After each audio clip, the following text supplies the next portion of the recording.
रहा होगा किसी तबेले में हम खड़े हैं, मगर जब हकीकत बताएंगे ना तो आप पैरों तले जमीन खिसक जाएगी। ये बेलीगोट गांव का प्राथमिक विद्यालय। पीएससी का इंग्लिश में पूर्ण पीएससी के हम तो जल्दी पीएससी के हुआ है। अब सोचिए कि डिजिटल जो बोर्ड है वो बच्चों के लिए लगाया गया है, वो प्रॉपर बच्चों को पढ़ाना चाहिए, वो प्रॉपर बच्चों को दिखाना चाहिए, बताना चाहिए, लेकिन नहीं, उस पर लगा हुआ है ताला। नमस्कार दोस्तों, मैं संजीव।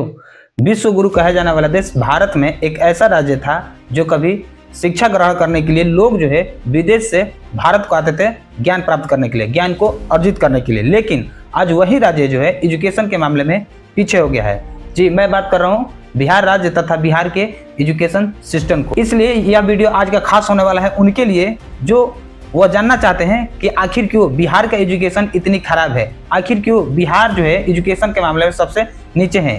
क्या बिहार राज्य के जो गवर्नमेंट है एजुकेशन के ऊपर अच्छी तरह से काम नहीं कर रही है, या फिर बिहार के एजुकेशन सिस्टम को खत्म करने के लिए, भ्रष्ट करने में सबसे ज़्यादा योगदान सरकारी टीचर्स की है। ये सारी बातें आज के इस वीडियो में हम लोग जानेंगे। उसे पता है कि अभी मिल रहा है, कल बंद हो जाएगा।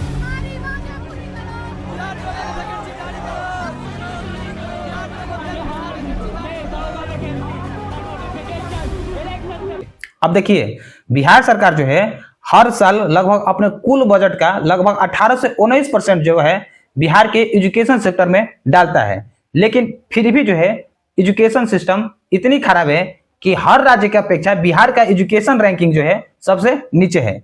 यदि 2011 के सर्वे के अनुसार देखें तो बिहार का जो एजुकेशन रेट है वो है 61.8, और वही नए सर्वे पीरियोडिक लेबर फोर्स सर्वे 2024-25 के अंतर्गत देखा जाए तो बिहार का जो एजुकेशन है वो है लास्ट से सेकंड, यानी कि सबसे कम पढ़े लिखे वाला राज्य भारत में है तो वो है कौन? आंध्र प्रदेश। और उसके बाद जो सबसे कम पढ़े लिखे वाला राज्य है तो वो है बिहार।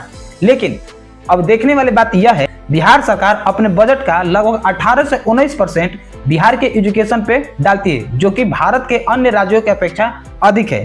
तो जाहिर सी बात है कि जब अन्य राज्य की अपेक्षा बजट ज्यादा है तो एजुकेशन भी बेहतर होना चाहिए। लेकिन यहाँ पर रिजल्ट उल्टा हो जाता है। एजुकेशन में पैसा ज्यादा होता है, एजुकेशन में पैसा ज्यादा इन्वेस्ट होता है, लेकिन परिणाम जो है उसके अपोजिट मिलता है। एजुकेशन इंफ्रास्ट्रक्चर इंडेक्स 2024 के आधार पर यह पाया गया कि दिल्ली जो है अपने टोटल बजट का 21%, तमिलनाडु जो है 13 से 14%, और केरल जो है 13%, और महाराष्ट्र जो है 15% जो है अपना खर्चा करती है एजुकेशन के ऊपर। अब देखिए, अगर दिल्ली की बात करा जाए तो दिल्ली जो है सबसे ज्यादा, यानी कि बिहार से भी ज्यादा लगभग टॉप 1 पे खर्च करते हैं एजुकेशन के मामले में। लेकिन दिल्ली के अगर गवर्नमेंट स्कूल को भी देखा जाए तो उस गवर्नमेंट स्कूल को फॉलो करने के लिए, उस दिल्ली गवर्नमेंट स्कूल के मॉडल को अपनाने के लिए लोग, नेता मंत्री जो है विदेश से भी आते हैं अपनाने के लिए, जो कि बिहार में यह पॉसिबल नहीं है। तो कहने का मतलब यह है कि जिस तरह से दिल्ली सरकार एजुकेशन के ऊपर खर्च कर रही है उसके अनुसार दिल्ली में गवर्नमेंट स्कूल दिख रहा है, लेकिन बिहार में नहीं दिख रहा है। इतना ही नहीं, CMS एजुकेशन सर्वे 2025 के आधार पर यह देखा गया है कि बिहार में लगभग 52.5% जो स्टूडेंट्स है वो प्राइवेट कोचिंग करते हैं। अब सोचिए कि बिहार सरकार इतनी रुपया खर्चा कर रहा है इस एजुकेशन पे, लेकिन उसके बावजूद भी लगभग 52.5% जो स्टूडेंट है वो प्राइवेट कोचिंग कर रहे हैं। क्यों? इसलिए शायद स्कूल में जो है पढ़ाई नहीं होता होगा। पढ़ाई के साथ हर चीज के साथ देखिए 2:30 बज गया, नहीं अभी 2:30 बज गया, मध्य विद्यालय है, और जो स्कूल होता है वो 4 बजे तक रहता है। ताला बंद है, देखिए सारे क्लासरूम में ताले बंद है। देखिए है इसके अंदर बेंच, देखिए ताला बंद है। 2:30 बज रहा है, स्कूल बंद हो चुका है 2:30 बजे, जबकि स्कूल। निर्भय कुमार सिंह, आप एक चीज़ आप बता देते हैं, आप शिक्षक हैं तो शिक्षक की तरह रखिएगा अपने आप को। इस वेशभूषा में आप रखिएगा तो आप शिक्षक रखने के लायक नहीं। हम लोग आपको ये कह देंगे कि भाई इनको जनप्रतिनिधि बना दीजिए, आप जाकर के वोट मांगते रहिएगा लोग से, यहाँ शिक्षा करने का जरूरत नहीं है। इस तरीके से इतना ढीला ढाला करके आकर के बच्चे लोगों पर नेतागिरी के हिसाब से नहीं आकर के करेंगे जवाबदेही हम नहीं होता होगा। अब हम बात करें बिहार के एजुकेशन में किए गए खर्च को, तो देखिए सबसे ज्यादा बिहार सरकार जो है टीचर्स के सैलरी के ऊपर ध्यान देता है। यानी कि टीचर्स की जो सैलरी है उनको किसी भी तरह से रुकावट नहीं होती है। पहला दूसरा अगर बात करें तो स्कूल के इंफ्रास्ट्रक्चर के ऊपर काम करते हैं, यानी कि स्कूल में अच्छी तरह से सुविधाएं होना चाहिए, जैसे कि रूम्स का, पंखा का, नल जल का, खाने वाले डे मील का, ये सारी आधारभूत जो संरचना है इसके ऊपर काम करती है। उसके बाद जो काम करती है वो करती है प्लेग्राउंड, यानी कि सरकारी स्कूल के जो प्लेग्राउंड है उसको अच्छी तरह से मरम्मत करा जाए और उसको अच्छी तरह से देखभाल के लिए बच्चों को स्पोर्ट की एक्टिविटी में शुरू किया जाए, यानी कि स्पोर्ट से संबंधित एक्टिविटी उसको कराया जाए। लेकिन इसके बावजूद भी बिहार में जो सरकारी स्कूल है उसको देखने के बाद भी ऐसा नहीं लगेगा कि बिहार सरकार इस पर खर्च करती होगी, क्योंकि जहां पर नल का भी व्यवस्था नहीं है, खाने पीने का भी व्यवस्था नहीं है, यहाँ तक कि जो स्कूल पहुंचने का मेन मुख्य मार्ग होता है वो भी कहीं ना कहीं गलत है। सोचिए मतलब कि मेन गेट पे दिखाया गौतम जी, मेन गेट पे नाली है और उस नाली से मास्टर साहब कैसे जाते होंगे, ये सबसे बड़ा सवाल है। और कब से नहीं है वो तो साल भर करीब हो ही गया। साल भर से यहाँ पे पानी नहीं है और आप लोग पानी लाने के लिए दूसरा जगह जाते हैं। यहाँ तक कि सबसे बड़ी गलती जो है वो है बिहार में शिक्षकों का सही टाइम पर पहुंचना और सही टाइम पर आना। मतलब ये कि अगर बिहार में स्कूल का टाइमिंग 9:30 या 10 के बीच में है तो शिक्षक को वहां पर पहुंचना होगा, लेकिन टीचर्स जो है लेट जाते हैं। या फिर ये कहें कि बिहार में अगर सरकारी स्कूल का बंद होने का टाइम 3:30 या 4 बजे है तो विद्यालय के जो टीचर्स है वो टाइम से पहले ही बंद करके अपने घर आते हैं। अब नहीं समझ में आ रहा है तो इस वीडियो के देखिए। अभी 2:30 बज गया, मध्य विद्यालय है और जो स्कूल होता है वो 4 बजे तक रहता है। ताला बंद है, देखिए सारे क्लासरूम में ताले बंद हैं। देखिए है इसके अंदर बेंच, देखिए ताला बंद है। 2:30 बज रहा है, स्कूल बंद हो चुका है 2:30 बजे, जबकि स्कूल 4 बजे तक रहता है। बिहार सरकार एजुकेशन के योजनाओं पर खर्चा करती है, जैसे कि साइकिल योजना हो गया, पोशाक योजना हो गया, मिड डे मील हो गया, डिजिटल शिक्षा योजना हो गया, विद्यालय आधारभूत संरचना हो गया। अब इन सभी योजनाओं में से एक योजना हमें सबसे अच्छी लगती है और वो है डिजिटल योजना, यानी कि बिहार सरकार यह योजना लगाई है कि हर स्कूल में डिजिटल बोर्ड लगना चाहिए। लेकिन ये सारी व्यवस्थाएं, ये सारी सुविधाएं देने के बावजूद भी स्कूल में जो है डिजिटल बोर्ड नहीं लगे हैं। अगर लगे भी है तो उस पर बच्चों को पढ़ाया नहीं जाता है। इस वीडियो में देखिए कि किस तरह से डिजिटल योजना का प्रयोग करके डिजिटल बोर्ड को लगा करके ताला लगाया हुआ है। ये कंप्यूटर क्लासेस चलता है कि नहीं? नहीं सर, कभी नहीं चलता है? नहीं चलता है। कभी आप लोगों ने नहीं? चल रहा था, हमने चलता है सर जी। पहले चलता था जी सर। और ध्यान से देखिए, इस स्मार्ट क्लास को बचाने के लिए 1 ताला 2 ताला बाहर लोहा वाला और 1 ताला अंदर लकड़ी में।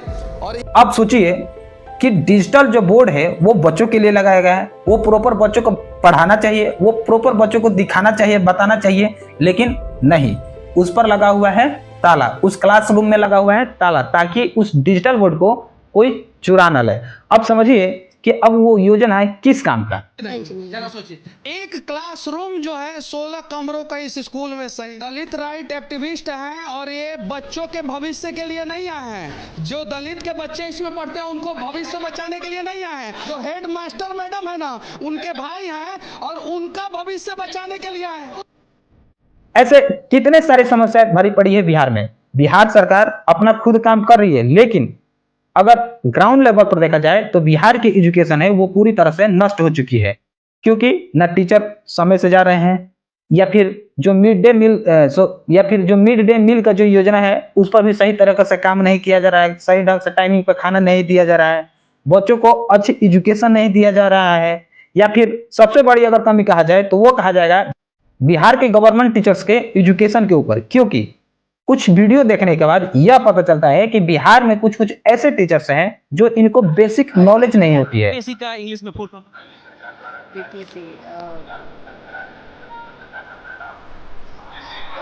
बीपीएससी के हम तो जल्दी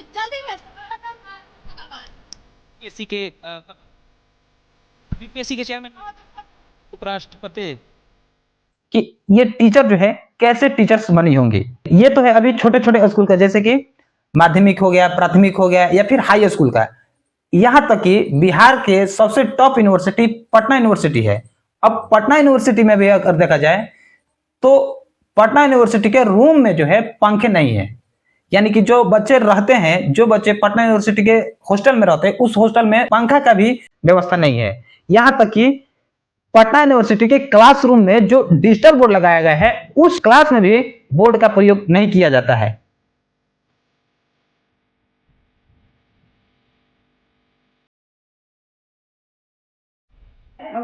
हाँ? चल रही है। इस तरह की कितनी सारी समस्याएं हैं कि मैं आपको गिनवा नहीं सकता। चाहे वो प्राथमिक हो गया, चाहे वो हाई स्कूल हो गया, चाहे वो माध्यमिक हो गया, चाहे वो यूनिवर्सिटीज हो गए, इतनी बड़ी बजट पेश करने के बावजूद भी बिहार का एजुकेशन का ये हाल है।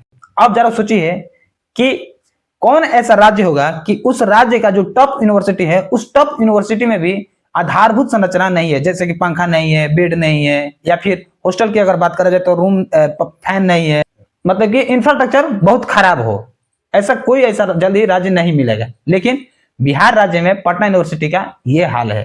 फिर भी बच्चे जो है सरवाइव करके उस कॉलेज में, उस हॉस्टल में रहते हैं, पढ़ते हैं, देखते हैं और जानते हैं, आगे बढ़ते हैं। सबसे पहले आप यह वीडियो देखिए। अगर आओगे किसी तबेले में हम खड़े हैं, मगर जब हकीकत बताएंगे ना तो आपके पैरों तले ज़मीन खिसक जाएगी। ये बेलीगोट गांव का प्राथमिक विद्यालय है। ये देखिए, सबूत आपको दिखा देते हैं। ये देखिए, नंबर लिखे हुए हैं 1 to 100 तक। वो देखिए बोर्ड लगा हुआ है, प्राथमिक विद्यालय बेलीगोट है। इसमें पीएम पोषण योजना का जिक्र भी किया गया है। इस वीडियो को देखने के बाद यह लगेगा कि यह जो रूम है, यह कोई एजुकेशन से संबंधित नहीं है, यह कोई स्कूल नहीं है, यह क्या है, तबेला है। लेकिन रियलिटी यह है कि यह जो स्कूल है, यह एक सरकारी स्कूल है, बिहार सरकार की स्कूल है। यहाँ पर भी अगर देखा जाए तो इस स्कूल से संबंधित, इस स्कूल के लिए बिहार सरकार जो है इसके ऊपर खर्च करती होगी, एकदम करती होगी। लेकिन जब बिहार सरकार इसके ऊपर खर्च करती है, पैसे लगाती है, तो वो पैसे आखिर जाते कहाँ होंगे। जैसे कि अगर मान लिया जाए कि बिहार सरकार जो है इस स्कूल के ऊपर मिड डे मील की योजना चालू करती है, तो मिड डे मील की योजना चालू करती है तो उस मिड डे मील के जो भोजन है वो कौन खाएगा, जबकि बच्चे पढ़ने आते ही नहीं है। या फिर यह कहें कि उस स्कूल में नल जल योजना चालू किया जाता है, वो है कहाँ, क्योंकि उस स्कूल में बच्चे आते नहीं है, तो फिर उस नल का पैसा आखिर गया ही कहाँ पे। तो बात यह है कि बिहार सरकार अपना काम अच्छे से कर रही है, लेकिन ग्राउंड लेवल पर जो है काम अच्छे से हो नहीं रही है।